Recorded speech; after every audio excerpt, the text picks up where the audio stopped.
Elif and the Rainbow Bridge. Elif was a curious 8-year-old girl who lived in a small village by a clear river, and every morning she helped her grandmother water the bright flowers in their garden and feed the chickens before school. And every evening she and her best friend Arda sat by the low stone wall to watch the sun set behind the distant hills and paint the sky in shades of orange and pink while they dreamed of secret places in the forest. So one day, after finishing her homework, Elif wandered down to the riverbank, where she found a soft rainbow feather lying in the grass, each tiny barb glowing with a different color, and when she picked it up she heard a gentle whisper in the breeze that said, "Follow the feather to the Rainbow Bridge," which made her heart beat fast with both excitement and a little flutter of nerves. So she ran home to tell Arda and show him the glowing feather, and Arda's eyes lit up with wonder because he loved puzzles and adventures, and they agreed to set out early the next morning, packing a small blue backpack with 2 cheese sandwiches, 2 bottles of fresh water, a warm scarf for Elif, a small compass for Arda, a flashlight, a red ribbon to mark their path, and of course the rainbow feather. Then they said goodbye to their families and walked out just before dawn while the village was still quiet and mist rose from the river like soft clouds. And as they reached the old wooden bridge by the oak tree, the feather glowed brighter and pointed them toward the narrow path into the pine forest. On the trail they heard birds greeting the morning, squirrels chattering in the branches, and the soft rustle of deer in the underbrush while beams of sunlight filtered through the tall trunks. And Elif held up the feather so its colors shone on the ferns at her feet, revealing small glowing stones in red, orange, yellow, green, blue, indigo, and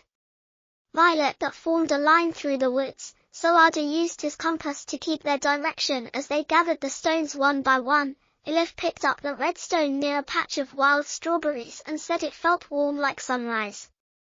Arda found the orange stone under a blooming marigold and noted how its glow reminded him of morning light. Then deep in the forest they reached a sunny clearing where daisies grew in circles, and Elif spotted the yellow stone hidden in the grass and tucked it into her pocket before they climbed a gentle slope to find the green stone nestled among young ferns, its glow matching the fresh new leaves above them. And after a short rest they crossed a bubbling creek on stepping stones to claim the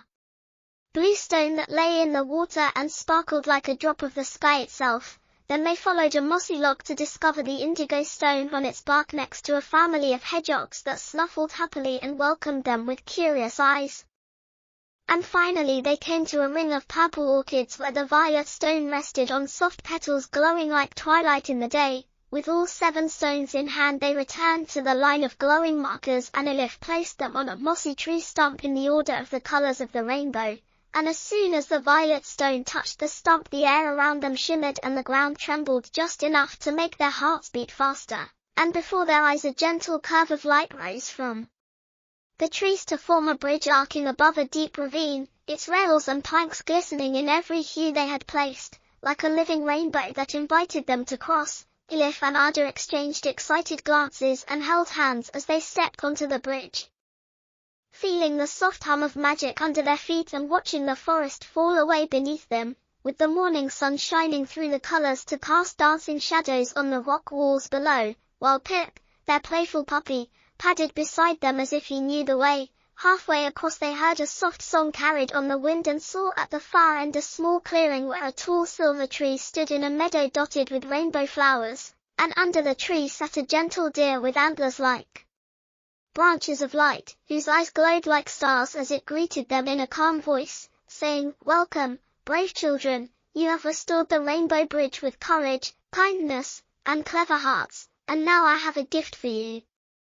So Elif and Arda knelt respectfully, and the deer offered them each a silver leaf that shimmered with every color of the rainbow and said, "These leaves carry a drop of the bridge's magic. Keep them close to remember that you can bring color and hope wherever you go." And as the deer lowered its head, a soft breeze carried melodies of birdsong and laughter through the clearing, making the petals dance in the air like confetti, and Pip barked happily and chased a drifting petal in circles. When